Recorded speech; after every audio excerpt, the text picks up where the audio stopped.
Hi everybody, it's Dr. Britt here from Errol Street Chiropractic. Have you noticed a rounding of your teenager's upper back and put it just down to poor posture? So it's common to see teenagers with that poor posture the more that they sit on their phones or their computers. And look, most of the time it is due to poor posture and just the way that they sit day to day. But there can be another spinal condition that can cause a rounding of the upper back, the thoracic spine. And today I'm going to chat to you guys about what that is. So that condition is called Sherman's disease. So Sherman's disease is commonly seen in our teenagers between 10 to 15 years old.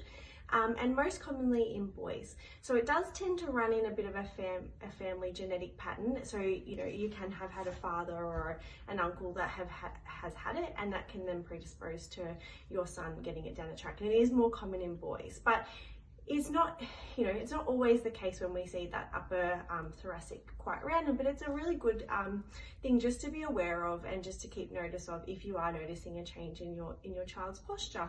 So what is Sherman's disease? Sherman's disease is when we see that rounding of the upper back. So most commonly when we look at your child or your teenager side on is when you'll notice that, and that's if you can see here that kind of hump that you see on the mid back as well. So it's a rounding of the upper back, and it's that premise where your child really can't stand nice and straight. They can't hold themselves straight because that curve is quite stuck and increased out of that natural alignment than what it should be.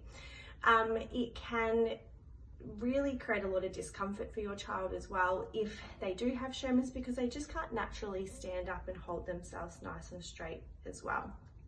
So what can you do if you think that your child may have Sherman's disease? If you're listening to this and you've noticed that your child has that rounded posture and you're wanting to make sure that you're not missing it, what can you do? Well, firstly, I would suggest just doing a quick little home test.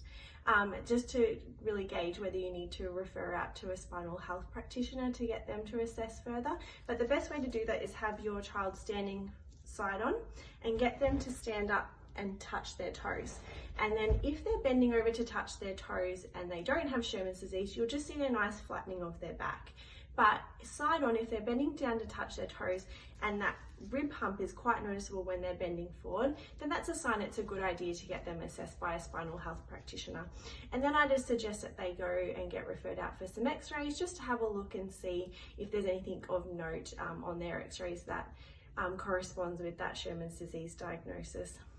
So, if your child does have Sherman's disease, what can you do? So the best thing is to look at more lifestyle and long-term changes, keeping your child's posture in balance. So really working on keeping active, stretching. There's a lot of different exercises we can do for Sherman's disease as well, but the best thing is to take note of it, and if it's present, then you can put in place some good postural changes as well. It's all about posture with Sherman's, trying to keep them as upright as possible. So, and even if your child doesn't have Sherman's but you're noticing that rib hump, posture is the big one.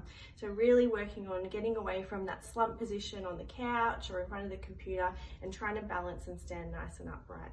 So if you're listening to this and you have a teenager at the moment who you'd like to have assessed, or you just like some further information, then comment down below or send us a message. We always love to hear from you guys. Thanks and have a good day.